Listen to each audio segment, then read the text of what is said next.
আমাদের একটি স্বভাব আছে, জীবের স্বভাব বলতে হয়। জীবের স্বভাবটি হলো, যেখানে মন নিবিষ্ট হয়, বুদ্ধি নিবিষ্ট হয়, সেখানে আমাদের আসক্তি বা মনের একটি গাঢ়তা, লিপ্ত ভাব তৈরি হয়।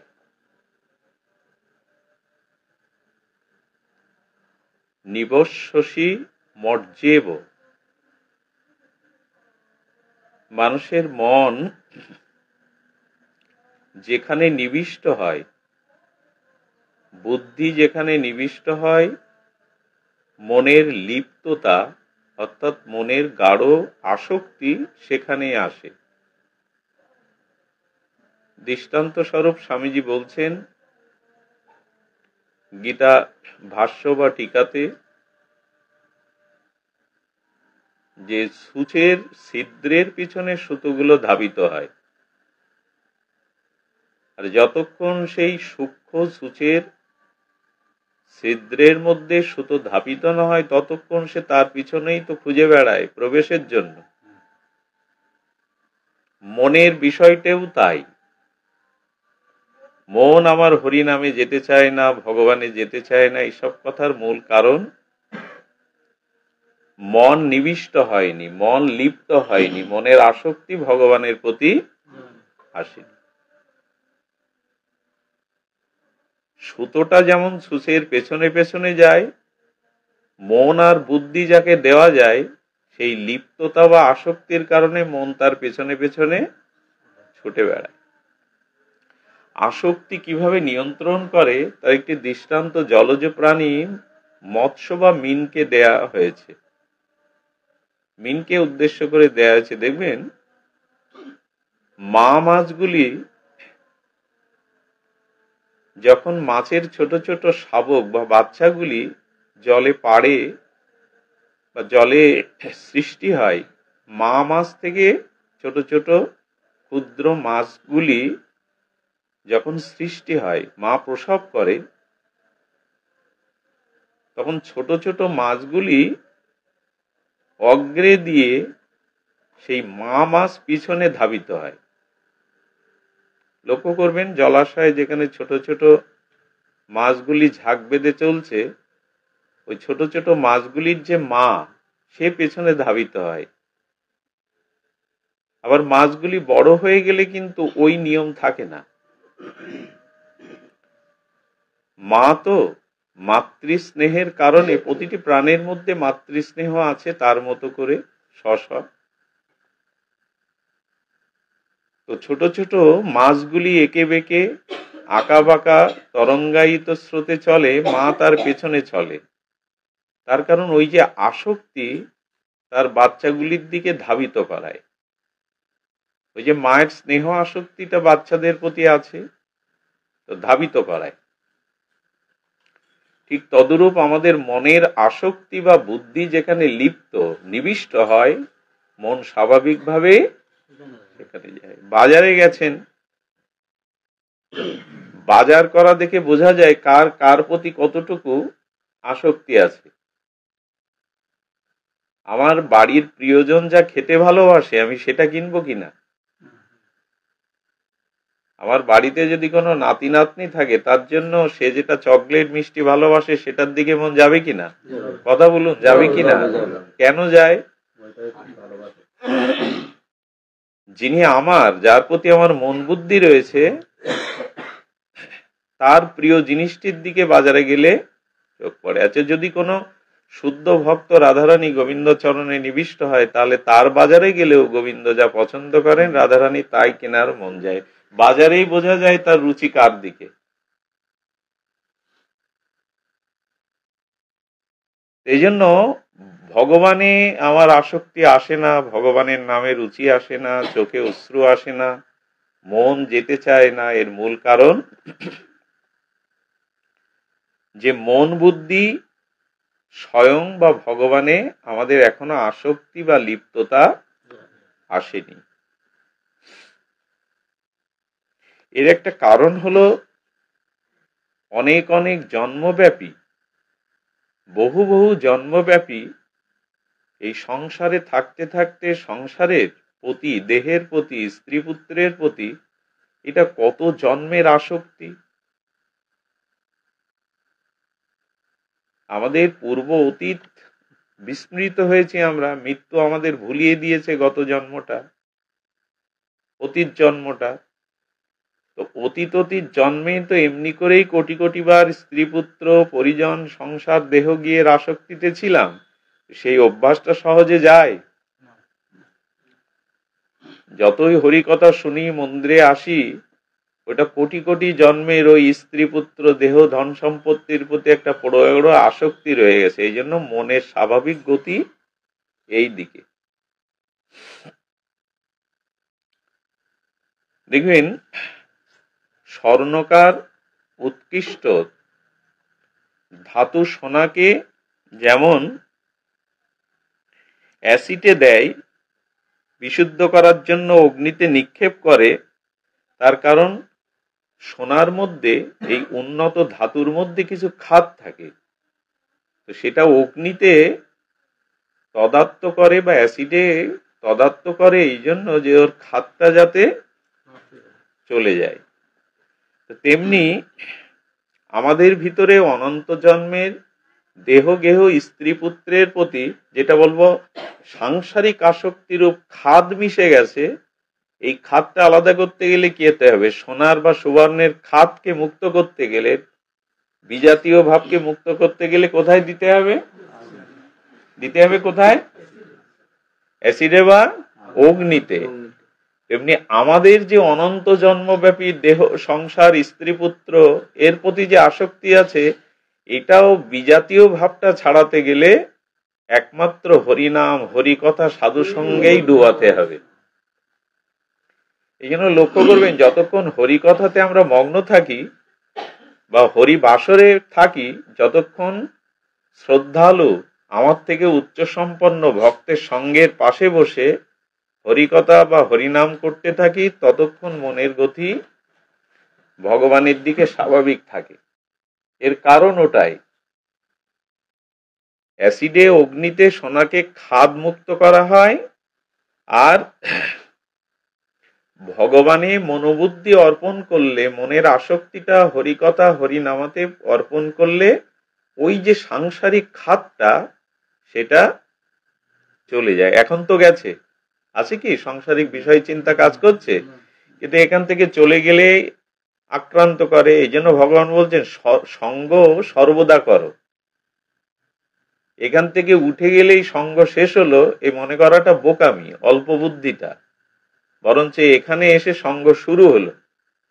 এই যে কথাটি শুনলাম, এটা আমার চিন্তার মধ্যে মনন হতে থাকবে। বাড়িতে ঘুমাতে গিয়ে বিছানায় শয্যায় মাথায় বালিশ দিয়ে যে কথাটা ভালো লাগলো, তাই তো সূচের পেছনে সুতোটা যেমন চলে, তেমন আমাদের মন বুদ্ধি যেখানে, সেখানে মনও স্বাভাবিক তার পিছু পিছু। এই কথাটা আপনি কিছুক্ষণ ভাবতে ভাবতে ঘুমিয়ে পড়লেন। এতে কি হয় জানেন? মানুষ সারাদিন বা সবসময় যে ভাবটা ভাবে, সেটা স্বপ্নেতে প্রতিভাত হয়। একটা ছোট দার্শনিক কথা বলি, ভালো লাগবে আপনাদের। মানুষ যেমন স্বপ্ন দেখে, বোঝা যায় সেই মানুষের মানসিক ভাব বা স্তর কিরকম। মানুষের মনের ভাব বা তার ভেতরের স্তর কি, এটা বোঝা যায় স্বপ্নেতে। এই জন্য যারা খুব বেশি হরিনাম করেন, শুদ্ধ আত্মা, যাদের ভেতরে ভগবত বা শ্রী গুরুর প্রতি আসক্তি, তারা ধামের স্বপ্ন দেখে, যমুনার স্বপ্ন দেখে, গঙ্গার স্বপ্ন দেখে, বিগ্রহের স্বপ্ন দেখে, বৈষ্ণব সেবার স্বপ্ন দেখে। এরকম দিব্য স্বপ্নগুলো, যেমন গোস্বামীগণ যখনই 2 দণ্ড 4 দণ্ড একটু নিদ্রা যেতেন, স্বপ্নে রাধা কৃষ্ণ দেখতেন। এখন যে যেরূপ স্বপ্ন দেখে, সে থার্মোমিটারের দ্বারা মাপতে পারবে আমার মনের গতি বা ভাব কি। স্বপ্নই নির্ণয় করে দেয় মানুষের মনের ভাবের স্তর, নিজেই পরীক্ষা করতে পারবেন। এই জন্য স্বপ্ন বিজ্ঞান বলছে, মানুষ যে ভাবনাটা ভাবতে থাকে, সেই ভাবটা প্রতিভাত স্বপ্নের মধ্যেই ফিরে আসে। এই জন্য চিত্তশুদ্ধির পূর্ব লক্ষণ হলো এইসব দিব্য স্বপ্নগুলো দর্শন করা, যেটা সবার ভাগ্যে হয় না। ওইখানে তো আর ফাঁকি চলে না। এখানে বড় বড় কথা বলছি ব্যাসপীঠে বসে, এখানে ফাঁকি চলে, কিন্তু স্বপ্ন আপনি তাই দেখবেন যা আপনার ভাব বা ভাবনার স্বভাব স্তরে রয়ে গেছে। এই জন্য মনোবুদ্ধি থেকে আমরা নিজেকে স্বয়ংকে পৃথক করে দেখেছি। মনোবুদ্ধি যখন স্বয়ংয়ের সাথে, ভগবানের সাথে সর্বদা সঙ্গ হতে থাকবে, কিন্তু সর্বদা সঙ্গ রতি স্তরে না গেলে আসে না। এই জন্য ভাগবতে একটি অপূর্ব শ্লোক বলেছেন ভগবান, একাদশ স্কন্ধে 14 অধ্যায়ে 27 সংখ্যক শ্লোক। বিষয়ং ধ্যায়াত চিত্তং বিষয়েষু বিসর্জতে মামনুস্বর রতচিত্তং মর্যব্য প্রবিলয়তে। এই শ্লোকের সরলত্ব হলো, বিষয়ের চিন্তা করলে মন বিষয়ে আবদ্ধ হয়, আর আমাকে স্মরণ করলে মন আমাতে বিলীন হয়, অর্থাৎ মনের আর অন্য অস্তিত্ব থাকে না। আচ্ছা, কর্পূর কণাটা, শ্বেতশুভ্র কর্পূর কণা জলে মিশিয়ে দিলেন,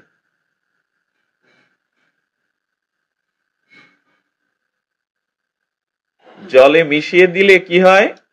আপনি ওখানে বসুন, কি বোঝে ঠেলে সামনে আসবে। কর্পূর কণাটা কি হয়? জলের সাথে যদি মিশিয়ে দেন, তো কর্পূর কণা রাশিটা যখন মিশে গেল, আলাদা করে তার কণা পাওয়া যাবে? কিন্তু জলের মধ্যে কর্পূরের সুগন্ধ বাসিত হয়ে যাবে, তখন জলেই ওর গন্ধটা পাওয়া যায়, অস্তিত্ব পাওয়া যাবে না। মন যখন নিত্য নিরন্তর ভগবানের ভাবনায় ভাবিত হবে, তখন মন নামের আলাদা কোনো বস্তুর অস্তিত্ব, মনই ভগবানের সাথে মিশে যাবে। এই জন্য ভগবান এখানে বলেছেন, আমি মালা বদল করে ফেলেছি আমার মনটাকে। শ্রী গোবিন্দ বলছেন, আমি মালা বদল করেছি। যেমন মালা বদলের দ্বারা বরবধূ হয়, দুটো পাত্র পাত্রী, যুবক যুবতী বরবধূ হয়, নিজের হয়ে যায়, আপন হয়ে যায়, প্রিয়া প্রিয় হয়ে যায়। তো ধ্রুব বলছে, প্রভু কার সাথে মালা বদল করলেন? বলে, সাধুর হৃদয়টা আমাকে দিয়েছে, আর আমার হৃদয়টা আমি সাধুকে দিয়ে দিয়েছি। সাধুর হৃদয়ের সাথে আমার হৃদয়ের মালা বদল হয়ে গেছে, মন বদল। আমার হৃদয়টা সাধুকে দিয়েছে এবং সাধুর হৃদয়টা আমি নিয়েছি। মানে সাধু সর্বোচ্চ ভাবে মনটা ভগবানকে দিয়েই দিয়েছে। তার মানে কর্পূরটা জলে যেমন বাসিত হয়ে মিশে গেল, আলাদা তার অস্তিত্ব থাকলো না, শ্বেতকণা পাওয়া গেল না, তেমন মন ভগবান ভাবনা ভাবতে ভাবতে ভাবতে ভাবতে মনের আলাদা অস্তিত্ব আর থাকে না, মন ভগবানেই মিশে যায়। এসব কথা আমরা অনুভব করতে পারবো? এই মন নিয়েই তো সমস্ত যন্ত্রণা। মন কেন সৎ পথে যেতে চায় না? মন কেন নিজ নিকেতনে যেতে চায় না? মন কেন ভগবানের ভাবনা, ভগবানের লীলাতে রুচি হতে চায় না? মন কেন বিষয়ের দিকে যেতে চায়? বলেন, ওই যে বিষয়ের চিন্তা করলে মন বিষয়ে আবদ্ধ। যা চিন্তা করবে মনে, বিষয়ং ধ্যায়াতে চিত্তং বিষয়েষু বিসর্জতে। বিষয়ের ধ্যান করলে মন সেই বিষয়েই মিশে যায়, আর যে আমার ধ্যান করে তার মন আমাতেই মিশে যায়। শুনছি তো, একথা জানছি, শুনছি, কিন্তু সেই ক্রিয়াটা তো করছি না। তো মন যাতে ভগবানে বারবার ভাবনা চিন্তা হতে থাকে তা করছি না। একটা কথা বলি, একটা সহজ উপায় বলি। দেখুন, ভগবান গিরিরাজ ধারণ করে যে লীলা করেছেন, এই লীলা আপনি আমি সক্ষম কি করতে? রামচন্দ্র সাগরে সেতু বন্ধন করলেন, এই লীলাও আমাদের পক্ষে সম্ভব নয়। তিনি রাবণ বিনাশ করলেন, এ শক্তিও আমাদের। কিন্তু একটা জিনিস জানবেন, এই জন্য ভক্ত চরিত্রটা বেশি শুনতে হয়। ভগবানের যে চরিত্র, তার থেকে বেশি মন ভগবানে অর্পিত হয় যদি ভক্ত চরিত্র শোনা হয়। দেখুন, এখানে স্বয়ং ভগবান সেটি প্রমাণ দিচ্ছেন। যেখানে ভাগবত হয় সেখানে নারদজি, ধ্রুবজি শ্রবণের জন্য চলে আসেন, ঋষিমুনিরা। আর যেখানে রামায়ণ কথা হয়, রামগুণ গাথা হয়, সীতামায়ের কথা হয়, সেখানে হনুমান ছুটে আসে। আর ভগবান যেখানে ভক্ত চরিত্র কথা হয়, ভগবান সেখানে গিয়ে আগে বসে। ভগবানের প্রিয় হলো ভক্ত চরিত্র। হ্যাঁ, এই জন্য ভক্তমাল গ্রন্থে নাভাজি বলছেন যে এটি প্রিয়াজি গোবিন্দজির মন্দিরে আজও আমাদের রাজস্থানের জয়পুরে শ্রী গোবিন্দজি মন্দিরে গোবিন্দকে ঘুম পাড়ানো হয় ভক্তমাল দিয়ে। ভগবান ততক্ষণ ঘুমাবেন না যতক্ষণ ভক্তমাল পাঠ না করা হবে। আমাদের গৌড়ীয় সম্প্রদায়ের প্রিয়াজি ভক্তমালের টিকা করেছিলেন, তো গোবিন্দজির ঘুম পাড়ানো হতো ভক্তমাল চরিত্র বলা হবে, তবে ভগবান নিদ্রা যাবেন। তো ভক্ত চরিত্র কেন শুনতে হয়? কারণ দেখুন, ভগবানের যে দিব্য লীলা তার সাথে আমাদের মিল আছে কি? আমরা সেই লীলা পারবো কি? কিন্তু ভক্তদের জীবনে যা যা ঘটেছে আপনার মনে হবে আমার জীবনেও তো তাই। বোঝা গেল কথাটি? ভক্তদের জীবনে যা যা দুঃখ কষ্ট অপমান যন্ত্রণা আমাদের জীবনেও, তো যার সাথে যার চরিত্র ভাবের মিল হয় তার প্রতি তার আসক্তি বেশি হয় কিনা? গিরিরাজ ধারণ লীলা আমি করতে পারবো, কিন্তু ভক্ত চরিত্রটা দেখুন। তুকারামের স্ত্রী, নাম সিদ্ধ মহাপুরুষ তুকারামের স্ত্রী বড় ভক্তি বিরোধী ছিলেন, ভজন বিরোধী ছিলেন।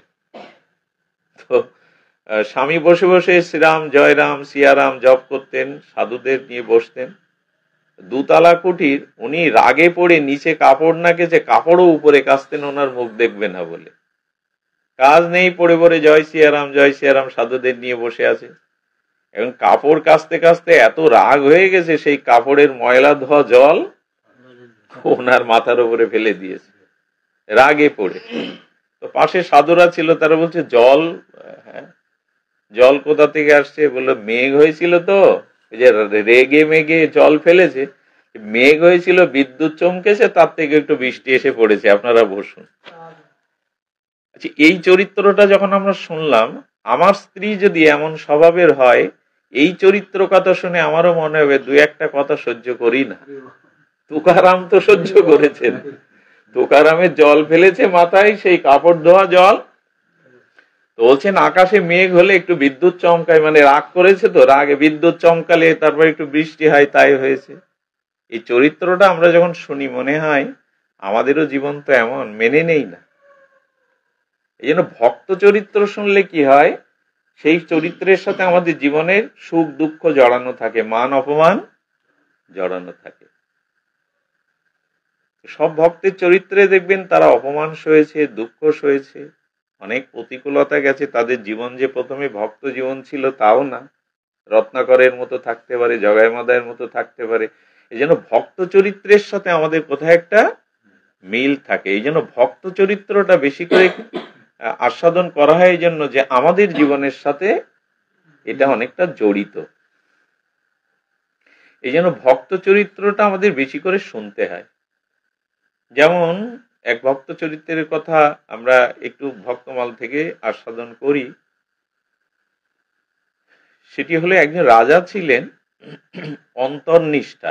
জানি না এই নামটা তার চরিত্র তার লক্ষণ দেখেই হয়তো দেয়া হয়েছে, নাম ছিল কিনা। কি নাম বলা হলো? অন্তর্নিষ্ঠা। অর্থাৎ কেহ কেহ আছে যে ভগবানকে স্মরণ করে, মনন করে খুব সঙ্গোপনে অন্তরে, বাইরে প্রকাশ হতে দেন না। অন্তর্নিষ্ঠা রাজার স্ত্রী ছিলেন আবার পরম ভক্তিমতী, শ্রদ্ধাশীলা, ধর্মশীলা, অনুরাগিনী। তিনি সর্বদা সীতারামের চরিত্র, গুণকীর্তন, নাম জপ সর্বদা করতেন। কিন্তু দেখতেন রাজা সবসময় রাজকার্যে, বিষয় কার্যে ব্যস্ত। একদিনও মুখে তার জয় সিয়ারাম বলতে দেখেনি, মন্দিরে যেতে দেখেনি, প্রণাম করতে দেখেনি।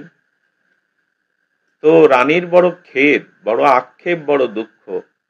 রানী হয়েছি, পতি পেয়েছি, তিনি নিরীপতি রাজা, কিন্তু তিনি রামচরণে, রঘুনাথের চরণে তার রতিমতি হলো না, ভজন হলো না। আক্ষেপ করেন, দুঃখ করেন, দীর্ঘশ্বাস ফেলেন। কিন্তু একটা জিনিস দেখবেন, মনের গুপ্ত ভাব একসময় গুপ্ত থাকে না, প্রকাশ হয়ে পড়ে। উনি অন্তরে অন্তরে, বাইরে রাজকার্য করছেন, কিন্তু অন্তরে অন্তরে ভগবানকে প্রগাঢ় ভালোবাসেন।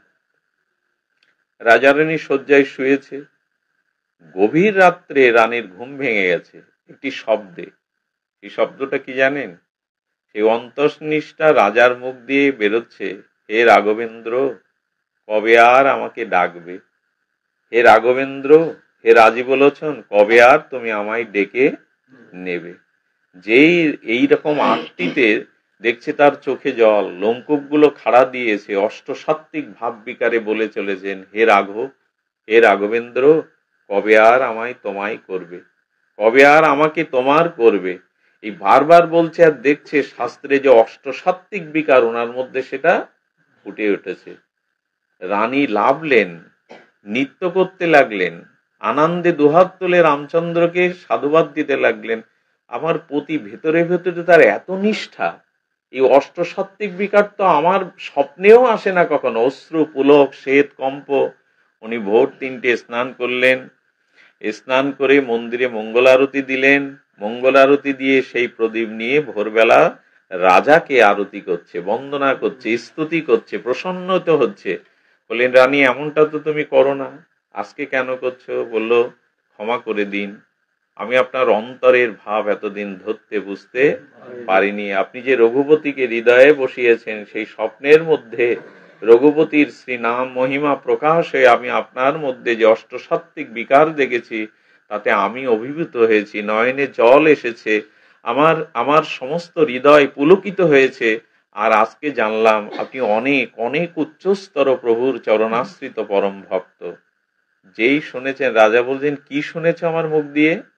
বললেন, হে রঘুপতি, কবে আর আমায় নেবে, কবে আর আমায় ডাকবে? এই কথা আমি বলেছি স্বপ্নের মধ্যে।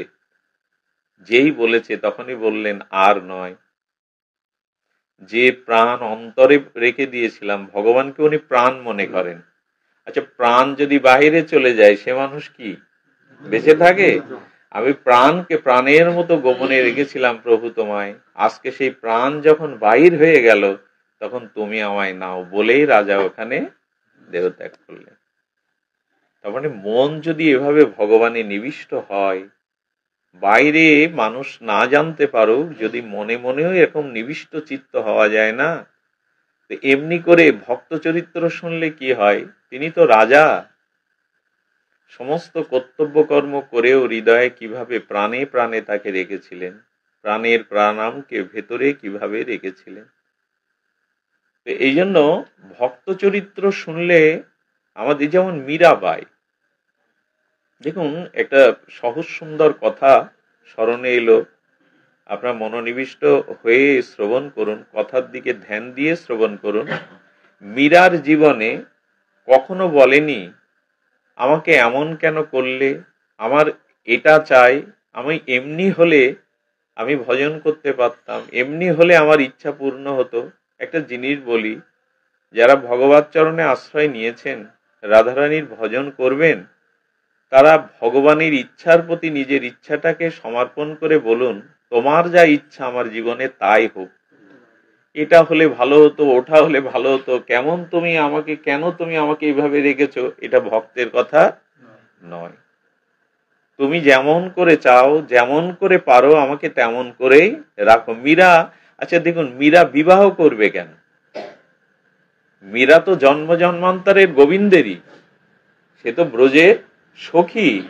মীরার আবার বিয়ে হবে কেন? বিয়েটা তাকে মা দিয়ে দিল, গোবিন্দের ইচ্ছা মনে করে মেনে নিল, কিন্তু স্বামীকে মন দিতে পারি, গিরিধারীকেই মন দিয়েছে। এখন ওইটা তিনি দুর্ঘটনা মনে করেননি, ভগবানকে দোষ দেননি। তার জীবনে তো গোবিন্দকেই প্রাণ মন সব সবে দিয়েছেন দেহ, কিন্তু গোবিন্দকে তিনি বলেছেন যে তুমি যা চেয়েছো তাই হয়েছে। তার মানে আমি বলতে চাইছি, ভগবান আমার জীবনে যেটুকু যেভাবে রেখেছেন তাতে রাজি থাকুন। কেন এমন হলো, এমন হওয়া উচিত ছিল না, আমি কেন এমন পেলাম, এটা কোনো ভক্তের কথা, বরঞ্চ তুমি যা বুঝেছো ভালো প্রভু আমার জীবনে তুমি তাই করেছো। হয়তো তোমার করবে বলে, আমাকে তোমার করবে বলে তুমি এমনি করে আমার জীবনটাকে সাজিয়েছো। কেন হয়েছে, কেন হবে, কি জন্য হবে, এটা ভক্তের কথা। মীরা কখনো বলেননি, এত লাঞ্ছনা, এত গঞ্জনা, এত কষ্ট সহ্য করেছে, রানী হলেন, বিবাহ হলেন, কিন্তু রাজসুখ তিনি গ্রহণ করলেন না। তার মানে ভক্তের জীবন। আরেকটা জিনিস দেখুন, যখন আপনি সদ্গুরুদেবের চরণাশ্রয় করবেন, ভজন জীবনে আসবেন, তখন আগের সব বদলাবে। ভজন আসার পূর্বে, সদ্গুরুদেবের চরণ আসার পূর্বে, সৎসঙ্গ করার পূর্বে আপনার যে জীবন চরিত্র ধারা অভ্যাস, তা যদি না বদলায়, আপনি লিখে নিন আপনার ভজন হচ্ছে না, আপনার সাধুসঙ্গ হচ্ছে না। লিখে নিন, সব বদলাবে। এই কথাটি ধ্যান দিন, সব বদলাবে আপনার জীবনে। যে ভজন আপনাকে পরিবর্তন করে না, সে ভজন ভজন নয়। কিরকম জানেন? আপনার আহার কমে যাবে। আগে যা যা খেতে ভালোবাসতেন, যখন সদ্গুরুদেবের চরণাশ্রয় করলেন, যখন ভজনে এলেন, তখন আগের যে প্রিয় আহার আর আপনার পরিবর্তন হবে। পারবেন আর ওইসব খেতে ভগবানকে না দিয়ে? পারবেন না। যদি ঠিক ঠিক সদ্গুরুদেবের চরণ আশ্রয় করে ভজন করেন, তাহলে গুরুদেব যা ভালোবাসে না, গুরুদেব যা পায় না, তখন আপনার ভিতরে এই পরিবর্তন আসবে। আসেনি মানে যথাযথ আশ্রয়, যথাযথ গ্রহণ হয়নি। আপনার নিদ্রা কমে যাবে, আগে সব পল্লাবে। আগে যতটা নিদ্রা হতো, এখন সেই নিদ্রার দিকে মনে হবে একটু ভরে উঠতে পারলে যদি ভজন করতে পারতাম। আরে কালকে রাত জেগেছি, যায় না একটু হরি কথায়, একটু ঘুম কমে যাবে, তাতে কি হবে? হয় কিনা? এসব হয় কিনা? তারপরে পরিবর্তন হয় কিনা? আগের স্বভাবটা পরিবর্তন হয়ে যাচ্ছে। আগে গল্প গুজব বিষয় কথা ভালো লাগতো, এখন আর ওটা ভালো লাগে না। আগে মনে করতাম কত কিছু চাইবো, ভগবানের কাছ থেকে পাবো, এখন মনে হয় না, চাওয়াটাই তো ভুল। তুমি আমাকে যেভাবে গড়তে চেয়েছো, আমি তোমার কাছে সেইভাবেই। আমার নিজস্ব কোনো চাওয়া পাওয়া যেন না থাকে। কারণ আমরা চাই তো অনেকটা ভুল করে চাই। দেখুন, ভগবানকে ভালোবাসতে শুরু করলে আপনার নিজত্ব, ওই যে বললাম, মনটা তখন মন থাকবে না, ভগবানে মিশে যায়। তো ভগবানে যদি মনটা দিতে পারি, তখন মনটা দুটো রইল না। রইল কি? মন আর দুটো রইল না। তখন কি হলো? ভগবান আমার জীবনে যা চান তাই হচ্ছে, আমি তাতে রাজি। কথাগুলো বলতে বা শুনতে এত ভালো লাগে, আর যারা আচরণ করে তাদের কি অনুভূতি হয়?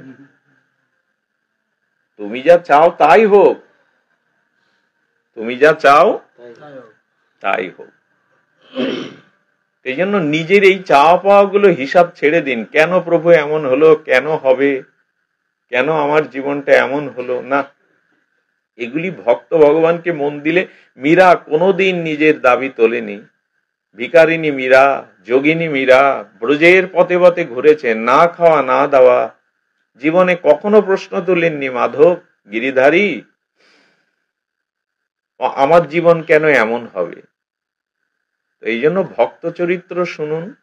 ভক্ত চরিত্র শুনতে শুনতে মনে হবে তাদের জীবনটাও তো এমন ছিল।